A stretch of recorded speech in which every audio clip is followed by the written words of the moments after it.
Hello and Fakhar रागले to all of you. मैं हूँ फ़खर यूसुफ़ज़ई और आप देख रहे हैं इस वक्त डिबेट विद फ़खर। आज की डिबेट में बात करेंगे बड़ी एक इम्पोर्टेंट खबर है कि इंडिया, क्योंकि हम देख रहे हैं कि बहुत सारा वेपन उन्होंने लिया, राफेल लिया, उसके साथ-साथ इस 400 लिया। इसके अलावा भी बहुत सारी ऐसी चीज़ें स्पेशल जो अमेरिकन टेक्नोलॉजीज़ हैं मॉडर्न वॉर के हवाले से, उसमें अमेरिका ने उनको कहा जब जी20 हुआ उस वक़्त भी, और उससे पहले नरेंद्र मोदी साहब ने जब विज़िट किया था यूएस का, वहाँ पर भी ये बात हुई। लेकिन पाकिस्तान ने इस पे कंसर्न शो किए कि भई ये खतरा है रीजन में, इससे डिसबैलेंस क्रिएट होगा, और न्यूक्लियर वॉर के हवाले से भी उन्होंने बात की है।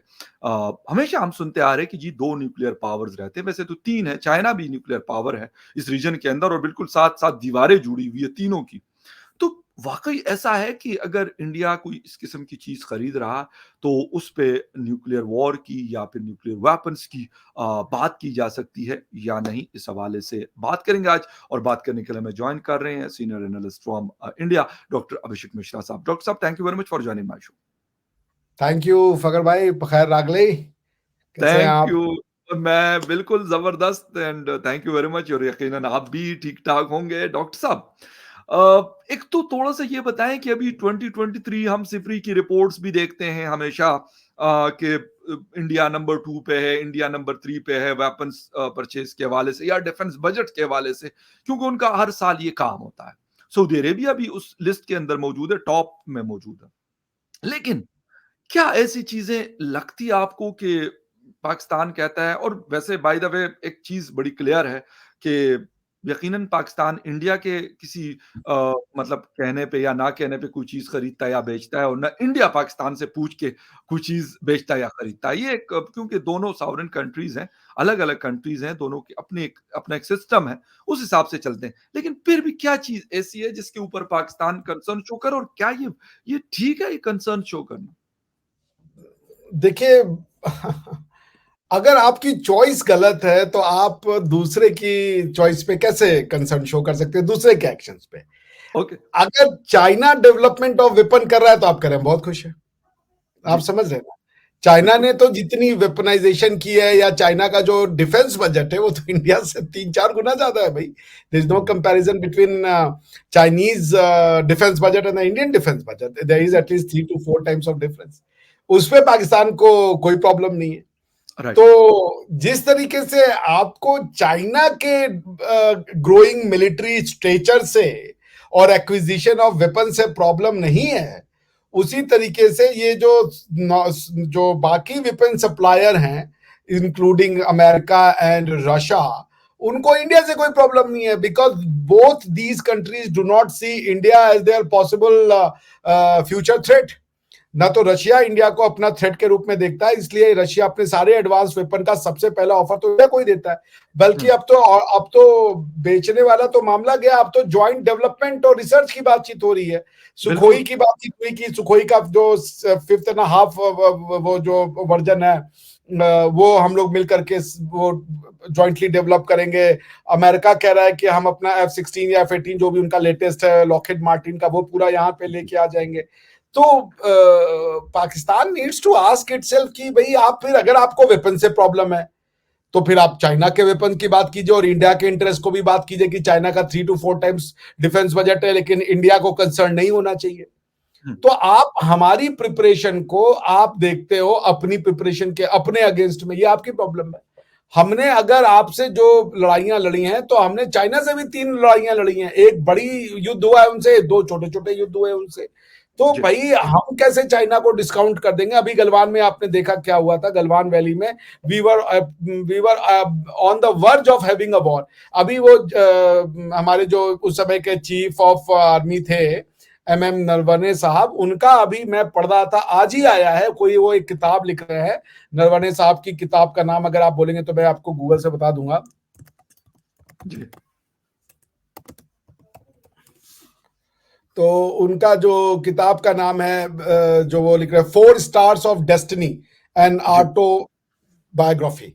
तो जी, इसमें वो लिखते हैं, 4 Stars of destiny and autobiography में वो लिखते हैं कि जो वो दिन था, द फेटफुल डे, जब उनको ये सूचना मिली कि भाई चाइना जो है एकदम बहुत करीब आ गया है, तो उन्होंने राजनाथ सिंह को फोन मिलाया और राजनाथ सिंह से कहा कि भाई क्या करना है, situation is very grim, because हम मुश्किल से 1 किलोमीटर के डिस्टेंस में हैं दोनों सेनाएं, और आप बताइए कि what is the orders from the new Delhi. तो राइट। उसके बाद वो बताते हैं कि राजनाथ सिंह ने कहा उनसे कि ठीक है, मुझे आप थोड़ा समय दें, और उसके बाद राजनाथ सिंह साहब ने उन्हें 2-3 घंटे बाद फोन किया और उन्होंने कहा कि मैंने मोदी जी से बातचीत कर ली है, आपको जो उचित लगता है वो कार्रवाई करें, आपको खुली छूट है। तो राइट। Point right. को बताने का ये है फकर भाई कि पाकिस्तान जी। इंडिया से यदि बेवजह की दुश्मनी खत्म कर दे तो उनको कोई वरी नहीं रहेगा, कोई चिंता नहीं रहेगा। लेकिन आप ये कहें कि आपके लिए हम चाइना की तैयारी छोड़ दें, आपके लिए हम जो है दूसरे अपने, जो हमारा चूंकि स्टेचर बड़ा है और हम एक सिविलाइजेशनल कंट्री है, हम आज की कंट्री तो है नहीं, हम तो हजारों साल से कंट्री है, तो हमें अपना एक स्टेचर बनाना है, अपना रिक्लेम करना है जो हमारी लॉस्ट ग्लोरी थी, और उसको हम पाना चाहते हैं वापस में। तो nothing right. Against Pakistan, Pakistan मैं आपको ट्रस्ट करके बता रहा हूं, does not even figure in any of India's strategic समझ लीजिए थिंकिंग। जो थिंकिंग होती है कि अगर चाइना से लड़ाई होगी तो शायद पाकिस्तान भी एक फ्रंट होगा, टू फ्रंट वॉर इसको कहते हैं, बस दैट्स इट। जी। अदरवाइज कि हम अपनी प्रिपरेशन पाकिस्तान के हिसाब से करते हैं, that will be highly what you call stupid. अच्छा, डॉक्टर साहब एक चीज और, न्यूक्लियर की हम बहुत बात सुनते हैं, nuclear war, nuclear war, nuclear war, और स्पेशली इस रीजन में सुनते हैं। खैर इजराइल के एक मिनिस्टर ने भी अभी गजा के लिए, हालांकि गजा और इजराइल एक ही तो मतलब छोटी सी जगह है, बहुत बड़ी जगह नहीं है, और रशिया का भी हमने यूक्रेन वॉर में भी हमने सुना, लेकिन यहाँ पे भी हम सुनते हैं। वैसे अभी तक अगर देखा जाए तो दोनों कंट्रीज ने, यानी इंडिया पाकिस्तान की मैं बात करूं, चाइना की नहीं, मैं कहता हूँ इस हवाले से काफी रिस्पॉन्सिबिलिटी भी दिखाई है। ठीक है, बीच में अप्स एंड डाउन बहुत आई है जब से ये न्यूक्लियर पावर्स डिक्लेयर हुए हैं, लेकिन फिर भी काफी दिखाई है। बट बात होती है कि जी दोनों न्यूक्लियर पावर्स है, ये क्या बैलेंस करने के लिए बात करते हैं, या मतलब खुदा न खास्ता ऐसा हो भी सकता है कि वो कहते चले जी कोई एक कर दे, वरना दोनों के लिए ही वैसे काफी है बाय द वे। देखिए, इंडिया का मिलिट्री कंपैरिजन अमेरिका से नहीं किया जा सकता, ठीक है ना। हम अमेरिका से जाके भिड़ जाएंगे तो मूर्खता होगी। There is no match between ठीक अस है। And America. ठीक है। Technologically the kind of budget they have, the kind of expertise they have, they are far far ahead, far far behind, जी। बहुत पीछे हम उनसे। तो जबरदस्ती का कि अब अमेरिका ये कर रहा है, उनका 100 बिलियन का डॉलर का अगर बजट है या 125 बिलियन डॉलर का बजट है, तो हम भी अब उतना ही बजट करें, ये तो बेवकूफी वाली बात होगी ना, because we can not match them. अब अगर हम इस फियर साइकोसिस से बाहर आना चाहते हैं, तो instead of being nemesis of America, we should become friends with America, and if not friends at least do not remain an enemy with America, तो हमारी चिंताएं कम हो जाएंगी। पाकिस्तान के न्यूक्लियर वेपन का ब्लफ जो है ना, मैं इसको समझता हूं ब्लफ। पाकिस्तान की एक हठधर्मी है फकर भाई, कि वो एक ऐसी थ्योरी को इस्तेमाल करना चाहता है और उसके प्रोटेक्ट के लिए, क्योंकि क्यों है न्यूक्लियर वेपन पाकिस्तान का? पाकिस्तान का न्यूक्लियर वेपन की डॉक्ट्रिन ये है कि इंडिया कभी भी हम पे अटैक करके पाकिस्तान को सफाए हस्ती से मिटा देगा। ये उनका लॉजिक है कि पाकिस्तान को पाकिस्तान बने रहने के लिए न्यूक्लियर वेपन का होना जरूरी है। इंडिया और इंडिया के जितने पॉलिटिशियंस हैं, सबने कहा है कि बारिंग पीओके को छोड़ दीजिए, तो पाकिस्तान के किसी भी लैंड पे हमारा कोई क्लेम नहीं है। वो पाकिस्तान एक इंडिपेंडेंट एंटिटी है, चाहे वो खैबर पख्तूनख्वा हो, चाहे वो आपका सिंध बलूचिस्तान हो, बलूचिस्तान को भी इंडिया मानते हैं, कोई उसमें ऑब्जेक्शन नहीं देखते, और आपका चाहे वो पंजाब हो, we have no objection with that. वो पाकिस्तान है, उसको मानते हैं। हमको कोई उसको वापस लेना है, मिलाना है, ऐसा कोई सपना किसी हिंदुस्तान के जो भारतवासी है उसके मन में नहीं है। ये बेकार का फिगर है। अगर आप ये कह रहे हो कि हम पाकिस्तान की दिफा के लिए कर रहे हैं, तो किसकी दिफा कर रहे हो जब पाकिस्तान ऑलरेडी दिफा वाला है ही है? अब अगर आप ये कह रहे हो कि हम टू नेशन थ्योरी की दिफा कर रहे हैं, कि भैया हमें टू नेशन थ्योरी को प्रोटेक्ट करना है, तो क्या टू नेशन थ्योरी है? कि आप खुद कह रहे हो कि आपके मित्र कहीं हैं जो सिख भी हैं, क्रिश्चियन भी है, मुसलमान भी है, तो आप तो, मुझे जो समझ में आ रहा है कि रिलीजन तो नहीं पूछते होगे कि हेलो भैया अपना जरा रिलीजन बताओ, तब हम तुमसे हाथ मिलाएं। ऐसा तो आप नहीं, नहीं करते। तो कतई नहीं, इसका कतई। मतलब यह है कि पख्तूनख्वा में आपके साथ हिंदू भी रह रहे हैं, सिख भी रह रहे हैं, मुस्लिम भी रह रहे हैं, क्रिश्चियन भी रह रहे हैं, और बड़ी खुशी खुशी रह रहे होंगे, और आपको कोई ऑब्जेक्शन नहीं है इससे कि उनका रिलीजन क्या है। आपको यह है कि as long as they are Pakhtun, उनका रिलीजन क्या हो आपको कोई मतलब नहीं है उससे। Absolutely right. तो सेम थ्योरी हम कहते हैं as long as you are Indian, आप भारतीय हो जब तक, आप किसी भी धर्म में, भगवान में मानो, अल्लाह में मानो, जीसस में मानो, हमसे कोई मतलब नहीं है, वो आपका पर्सनल है भाई। इंडियन की चॉइस है, मैं इंडियन हूं, मेरे घर में कोई और भगवान मानना चाहते हैं, मान लो। तो जी। पॉइंट ये कि टू नेशन थ्योरी की हठधर्मी, कि हम टू नेशन थ्योरी को नहीं छोड़ेंगे, ऑब्नॉक्शियस थ्योरी जो इंसानों को बांटती है, हमारे कल्चर को तोड़ती है। आप कह रहे हो कि ये थ्योरी तो बचाएंगे, न्यूक्लियर बम मार देंगे, तो मार दीजिए आप। हम्म। अगर ये आपका है कि हम एक ऑब्नॉक्शियस थ्योरी के प्रोटेक्शन को करेंगे, हम रिविजिट नहीं करेंगे, हम हम्म। सीखेंगे नहीं, हम पढ़ेंगे नहीं, हम गौर फिक्र नहीं करेंगे। हमारी हम्म। जिद है कि हमने चूंकि कह दिया कि टू नेशन थ्योरी है तो हम उसके लिए बम मारेंगे। अगर ये है आपका गोल, तो हम क्या कर सकते हैं फिर, जब आपने दिमागों पे ताले लगा रखे हैं कि टू जी। नेशन थ्योरी फेल हो चुकी है। भारत बार बार कह रहा है कि हिंदुस्तान का मुसलमान जो है वो हिंदुस्तान का हिस्सा, बाकी भारत के मुसलमान अपने आप को भारत का हिस्सा मानते हैं, धर्म किसी का कुछ भी हो, कोई फर्क नहीं पड़ता। तो जी। किस लिए है कि न्यूक्लियर वेपन आपका? हम लोगों ने बार बार कहा कि हम कभी नहीं अटैक करेंगे पाकिस्तान के ऊपर। अगर आपका यह है कि हमें पीओके के लिए हम रक्षा करें कि पीओके कहीं आकर के हमसे आप अटैक ना कर लो, हमसे ना ले लो, तो आपने पीओके का ज्यादा कुछ हिस्सा तो चाइना को दे रखा है, 1/3 चाइना को दे रखा है। उसके लिए हम्म। आप वो नहीं करो, इसका मतलब आपको पीओके से तो इंटरेस्ट नहीं है। भारत हम्म। का 1 इंच भी हमने किसी को ट्रीटी साइन करके नहीं दिया कि ये आप रख लो। अगर पीओके से आपको प्यार होता तो 1963 में जो आपका ट्रीटी साइन हुआ है चाइना के साथ, जिसमें सिर्फ 6 या 7 प्रोविजन है, जिसमें आपने एक बड़ा चंक ऑफ लैंड जो है वो दे दिया है उनको, वो हम्म। कोई नहीं देता जो अपनी टेरिटरी अपनी मानता है। भारत और ओके। पाकिस्तान के बीच में जंग ही टेरिटरी को लेके। तो हम्म। फकर भाई, अगर ये जिद है कि टू नेशन थ्योरी है वो सही है, उसके लिए हम बम मारेंगे, तो मार लीजिए, देख लीजिए क्या होता है, वो भी आपको समझ में आ जाएगा। जिद का तो कोई वो सोल्यूशन नहीं है ना। जहां तक बात भारत की है, हम पाकिस्तान को एक पॉलिटिकल एंटिटी, सॉवरेन स्टेट मानते हैं। हम जी। पाकिस्तान में पंजाब, पख्तूनख्वा, सिंध, बलूचिस्तान, ये सब पाकिस्तान का मानते हैं। हमारा क्लेम पीओके पे है, वो सॉल्व होने के कई तरीके हैं जी। अच्छा डॉक्टर साहब, लेकिन ये ट्रस्ट डेफिसिट तो है बहरहाल। अब एक दूसरे के ऊपर हम ट्रस्ट तो नहीं करते। हिंदुस्तान पाकिस्तान पे नहीं करता और पाकिस्तान हिंदुस्तान पे नहीं करता। जब भी इस तरह की कोई चीज आती है तो कहते हैं जी न्यूक्लियर हमारे पास है भाई, अगर हमें जरूरत होगी। और पता भी है कि यार अगर एक बंदा कोई एक ने भी चला दिया इस रीजन के अंदर, तो पाकिस्तान हिंदुस्तान तो क्या, जो इर्द गिर्द के और कंट्रीज है वो भी साथ, खुदा न खास्ता वो भी तबाह बर्बाद हो जाएंगे। मतलब कोई मजाक तो नहीं है ना, कोई मजाक बिल्कुल। नहीं है ये।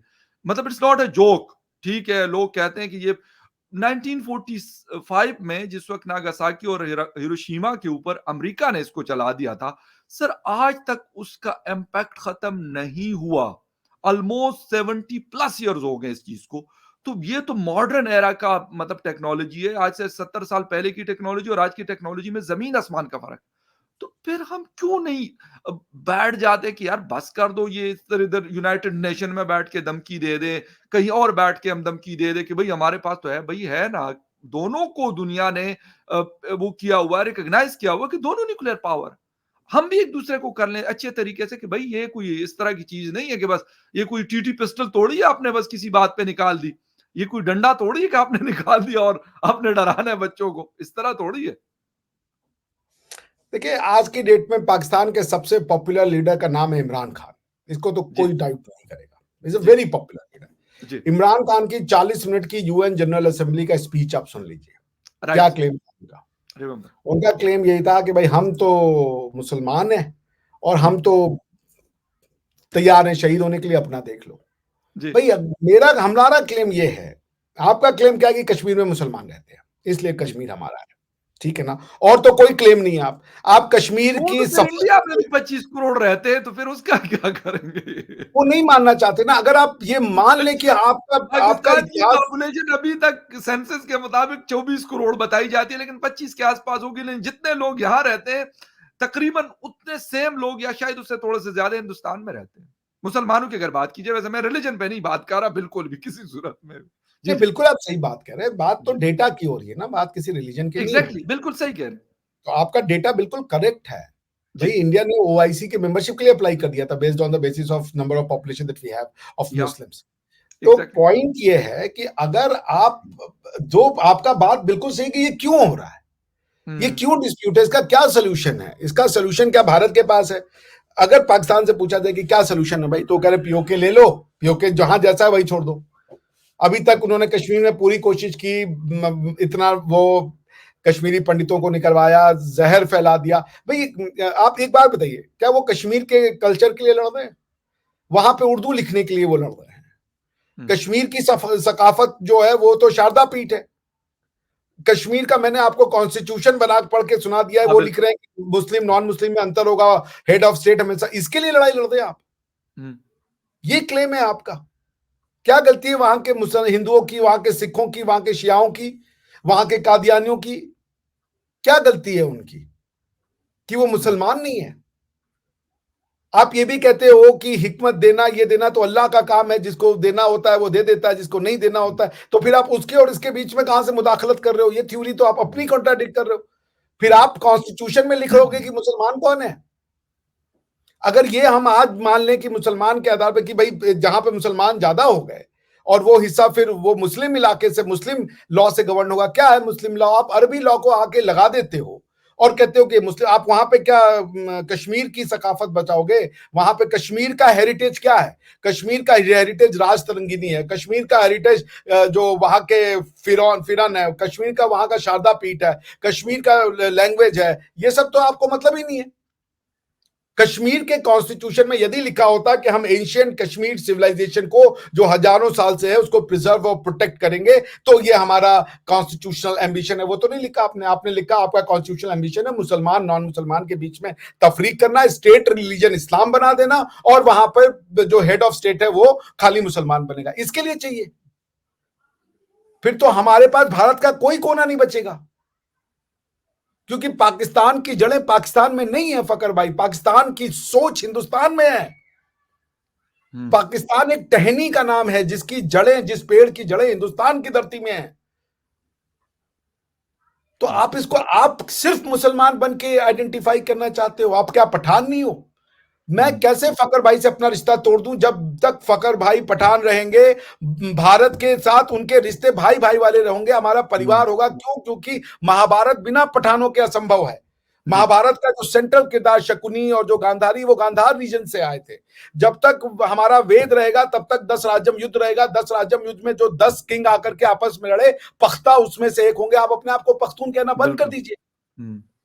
आप जिस just think is an academic, जिस किताब में आप मान रहे हो वहां आपकी हिस्ट्री का एच नहीं मिलेगा आपको। और जिस किताब में आपकी हिस्ट्री, कोई भी, मैं नहीं मानता कोई भगवान, I don't believe in, but जिस हिस्ट्री की किताब में आपकी वर्णन है आपकी सोसाइटी के, आपके धरती का, कौन सा नदी बहता है, कौन सा वो बहता है, आपके राजाओं का वो वर्णन है, उसको कह रहे हो कि हम मानेंगे नहीं। लेकिन डॉक्टर साहब, ये मसला, मुझे ये हैरानगी होती है कि हम एक दूसरे को, मैं ये कह रहा हूं कि एक दूसरे के साथ थे 70 साल 75 साल पहले। एक ही कंट्री, सब कॉन्टिनेंट था, मुत्तहिदा हिंदुस्तान हुआ करता था, बांग्लादेश भी उसका हिस्सा था, पाकिस्तान, यकीनन पाकिस्तान बांग्लादेश बाद में बना। तो आज हम क्यों वो नहीं कर रहे हैं कि मैं कह रहा हूं कि हम एक दूसरे को न्यूक्लियर वेपन्स की और न्यूक्लियर पावर्स की धमकियां क्यों, ट्रस्ट क्यों कायम नहीं कर सके? क्या, मुझे ये समझ नहीं है कि इस मॉडर्न एरा में भी, हमने नरेंद्र मोदी साहब को सुना था शायद 1 साल पहले कि मसलों का हल जो है, प्रॉब्लम का सॉल्यूशन जंगें नहीं है, बल्कि शायद व्लादिमीर पुतिन को कहा था उन्होंने मुंह पे सामने। तो जब नहीं है तो फिर इस तरह की चीजें क्यों नहीं बैठ पाते हम लोग? के मतलब अगर बैठेंगे तो शायद ये चीजें आहिस्ता आहिस्ता से ग्रेजुअली नीचे आना शुरू हो जाएंगे ऑटोमेटिकली। बेशक एटम बम रखें, बेशक मिसाइल रखें, बेशक बड़े बड़ी चीजें रखें, लेकिन उसका इस्तेमाल मेरा ख्याल फिर नहीं होगा। देखिए, कुछ प्रॉब्लम बायलैटरल सॉल्व होते हैं, कुछ यूनिलैटरल खुद से सॉल्व करने हैं। पाकिस्तान का पहला बायलैटरल रिलेशन सॉल्व करने से पहले Pakistan needs to put its house in order. Pakistan की सोच और जहनियत जो है वो अजीब है, उसमें बात करना, आप जैसे सेन माइंडसेट के लोग बहुत कम हैं, और आप इसीलिए मेरे हार्ट के बहुत करीब हो पर्सनली, क्योंकि मैं जानता हूं the kind of thinking you have is very rare in Pakistan. You are a ray of hope. People like you must be talked and talked all the time. आप समझ रहे हैं? सो पॉइंट ये है कि पाकिस्तान को ये जो 2 नेशन थ्योरी के नाम पे उन्होंने, जिसे कहिए कि नफरत की वो लकीर खींची है, जहां तक उनकी फ्रीडम मिली नफरत को ले जाने के लिए, वो वहां तक ले जा चुके हैं। अब जब उनसे नफरत आगे नहीं ले जा रही है तो वो कह रहे हैं हम न्यूक्लियर बम मार देंगे। पॉइंट ये है कि पाकिस्तान नीड्स टू, देखिए एक इंसान के जीवन में मेरे पिताजी बताते थे 3 फेजेस होते हैं। सबसे पहला फेज होता है इंसान सीखता है, वो अपनी भाषा सीखेगा, वो अपना खान-पान सीखेगा। आपके ज़बान का टेस्ट वही होगा जहाँ पे आप पल-बढ़ रहे होंगे। बिल्कुल, आप यदि इंडिया में होंगे तो वेजिटेरियन हो जाएँगे, पख्तूनख्वा में बिल्कुल, होंगे तो जो आपका डिश होगा, पंजाबी हुँ, होंगे तो जो आपका डिश होगा, अमेरिका में होंगे तो जो बिल्कुल, उनका डिश होगा। उस एग्ज़ैक्टली, हिसाब से लर्निंग दुनिया का ईज़ीएस्ट चीज़ है। बच्चा पैदा होता है गूंगा, बोलने लगता है पख्तून, बोलने लगता है हिंदी, बोलने लगता है बिल्कुल, पंजाबी, कुछ नहीं करना बिल्कुल, पड़ता, वो सीख, इब्रानी, फ्रेंच क जो सारी उसको वो बिल्कुल, सीख जाता है। Learning is the easiest thing Fakhar भाई, ईज़ीएस्ट टू लर्न। आप कुछ मत करो, आपका दिमाग आपको बेसिक लर्निंग हुँ, सिखा देता है इंसान बनने के लिए क्या आवश्यक है। लर्निंग के बाद जब आप थोड़े मैच्योर होते हो, तो आप उस लर्निंग को क्वेश्चन करना शुरू करते हो कि क्या मैंने जो हुँ, सीखा वो सही सीखा, क्या उसमें और जोड़ने या घटाने की जरूरत है। हुँ, इस फेज को कहते हैं unlearning. Pakistan needs to unlearn few things that it has unfortunately wrongly learned. Okay, Pakistan अपने अंदर नहीं देख करके सारे कीड़े बाहर निकाल रहे हैं। आपका दुश्मन अमेरिका है, आपका दुश्मन इंडिया है, इवन चाइना पे भी ट्रस्ट नहीं है, अफगान आपके दुश्मन है, ईरानी आपके दुश्मन है, सब आपके दुश्मन है। हुँ, फैक्ट ऑफ द मैटर फकर भाई, सब आपके दोस्त है, आप खुद के दुश्मन हैं। एग्ज़ैक्टली, आप अपनी दुश्मनी को स्वीकार नहीं कर रहे हो और हुँ, सारी दुनिया में कीड़े खोज रहे हो। सो पॉइंट ये है कि सिर्फ मानवता सीख लीजिए, आपका मतलब आपकी सोसाइटी। जी, कॉन्स्टिट्यूशन को बनाने के लिए इंसानों के बात समझिए, दोहरा रवैया की कॉन्स्टिट्यूशन भी चाहिए उसमें। आप you want to have a Quranic rule through democracy, आप इलेक्शन से कुरान लाना चाह रहे हो, तो हुँ, सीधे लाइए। ये कैसे हो सकता है? इलेक्शन आया ताकि बाइबल ना आए पॉलिटिक्स में। हुँ, इलेक्शन इसलिए इजाद किया गया ताकि इलेक्शन के लिए बाइबल ना आए इलेक्शन में लोगों के डे टू डे लाइफ में। आप इलेक्शन चुन के कह रहे हो हम कुरान लाएंगे। आपका कॉन्स्टिट्यूशनल एम्बिशन अपना प्रिजर्वेशन नहीं है। आप कह रहे हो हम पंजाबी की प्रिजर्वेशन नहीं करेंगे, पख्तो की प्रिजर्वेशन नहीं करेंगे, सिंधी की प्रिजर्वेशन नहीं करेंगे, और भी कितनी स्वीट लैंग्वेजेस होंगी पाकिस्तान, क्योंकि हिंदुस्तान डाइवर्स है तो पाकिस्तान भी डाइवर्स होगा। उन भाषाओं की हमको कोई चिंता नहीं है, हम हुँ, यहां के लोगों को अरबी पढ़ा देंगे। ये आपका कॉन्स्टिट्यूशनल मैंडेट है। इन ऑर्डर टू मेक अरबी the lingua Franca of the people of Pakistan, आपको बाकी भाषाओं को मिटाना होगा। हुँ, सही, देयर इज वे अहेड। सारी सब चीज देखने का है। आपको पैलेस्टाइन का दर्द इसलिए होता है कि आप उनसे जुड़ा हुआ महसूस करते हो। ओके, उसी तरीके से जब हम आपको अपना जुड़ा हुआ, जैसे आप हो मेरे लिए, आप भले पाकिस्तान हो या पख्तून हो, लेकिन भारत रत्न मेरे लिए खान अब्दुल गफ्फार खान थे। बिल्कुल पख्तून सही है, मेरी इतिहास का पार्ट है। पाकिस्तान के लोग कहते हैं अरे एब्सोल्युटली, अफगानिस्तान से तुम्हारा बॉर्डर नहीं है, तुम्हारा क्या लेना देना। नहीं, बॉर्डर से नहीं होता, सदियों बिल्कुल, हमारा नाता रहा है। यहाँ कहते पे हैं ना दिल पठान, का मामला है, कहा एग्जैक्टली हमारा जाता है पार्ट है दिल वो का उसके साथ। मामला एग्ज़ैक्टली कितने पठान है हमारे यहाँ, एक दो नहीं हजारों। हमने बिल्कुल, बचपन में काबुली वाला पल के हम बड़े हुए हैं। काबुली मूवीज़ वाला बड़ी की अच्छी-अच्छी बनी है, हाँ, अभी मिथुन साहब की फिर आई है, तो हम तो काबुली वाला मिथुन पढ़ के, वाले क्या जो एग्ज़ैक्ट काबुली वाला लिखने वाला कोई मुसलमान था? रविन्द्रनाथ हुँ, टैगोर थे, वो हिंदू थे। क्या कहानी है कि एक अफ़गान का पठान जो मुसलमान आता है, अफ़गानिस्तान का गरीब सा है, उसको एक छोटी-सी बच्ची को देख के अपनी बेटी याद आती है, तो उसको वो प्यार करने लगता है, बेटी की तरह। तो आपको और क्या चाहिए? काबुली वाला से भारत का रिश्ता नहीं टूट सकता। हमारा रिश्ता अफ़गानिस्तान, पठान या ये पंजाब तो हमारा ही है, लेकिन ये लोग हमारे हैं भई, हमारी हमारी किस्से, कहानी, महाभारत, वेद, रामायण, पुराण सबका हिस्सा है भई, हम क्या कर लें अब? आप कह रहे हो ये सब ज़बरदस्त, भूल जाओ, आग लगा दो, माइथोलॉजी है, ये सब इमेजिनेशन है।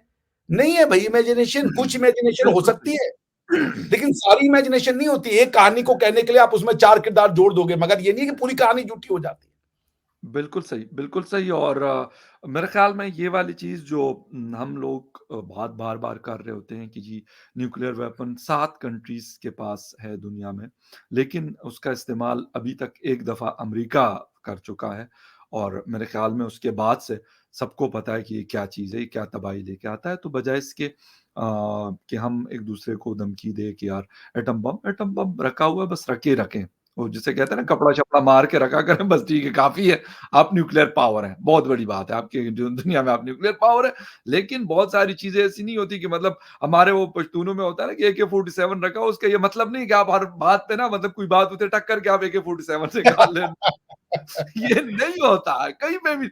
इवन एक और चीज़ होती है कि हमारे यहाँ ये भी होता है लोग ये 9mm वगैरह लोग रखते थे, अब भी खैर रखते हैं इनफैक्ट ऐसा नहीं है। तो वो कहा जाता है कि यार आप इसको ना इसलिए ना रखें अपने पास कि बस आपने कोई बात हुई बस ढक करके आपने निकाले, नो। मतलब that is for your self defence लेकिन वो भी मतलब हमें आजकल हालात जैसे खराब हुए हैं थोड़ा बहुत वो, तो उस सूरत में अदरवाइज़ ये कोई अच्छी चीज़ नहीं है कि हम कहें नहीं, नहीं, नहीं बस हम तो भई कोई अगर वैसे भी कोई बात करेगा तो हम कहेंगे चलो जी निकाल। नहीं, इसके इसी तरह दुनिया के पास या कंट्रीज़ के पास जो चीज़ें होती हैं उसका ये मतलब नहीं होता कि मिसाइल है तो भई बटन दबाना है वही मैंने इस जगह के शेयर को, इस मुल्क को उड़ाना है। नो, ये बिल्कुल तरीका नहीं है। तो मेरे ख्याल में यूनाइटेड नेशन में पाकिस्तान के मैं एक रिप्रेजेंटेटिव सेंटेंस बोलना चाहूंगा कि सर प्लीज़, सर पढ़ प्लीज़। लीजिए ना, पढ़ लीजिए बस, समझ लीजिए, बिल्कुल, पढ़ाई से सारी एग्री, प्रॉब्लम। नहीं पढ़ना, नहीं सीखने का नाम है कि न्यूक्लियर वेपन। जिस दिन पढ़ लेंगे, चीज़ों को थोड़ा समझ जाएँगे, न्यूक्लियर वेपन से जान छूट जाएगी हमारी भी आपकी भी। ज़बरदस्त। बहुत अच्छी बात और मेरे ख़्याल इसी पे ख़त्म करेंगे कि जब हम पढ़ लेंगे, समझ जाएँगे तो मेरे ख़्याल में हमें फिर इस तरह की बातें करने की ज़रूरत ही नहीं पड़ेगी। डॉक्टर साहब थैंक यू वेरी मच आपके टाइम का। बहुत शुक्रिया कि आपने शो जॉइन किया and viewers thank you very much for watching debate with Fakhar Yousafzai. किसी और डिबेट में आपसे फिर मुलाकात होगी, तब तक के लिए take care and bye. Thank you for भाई, गुड नाइट।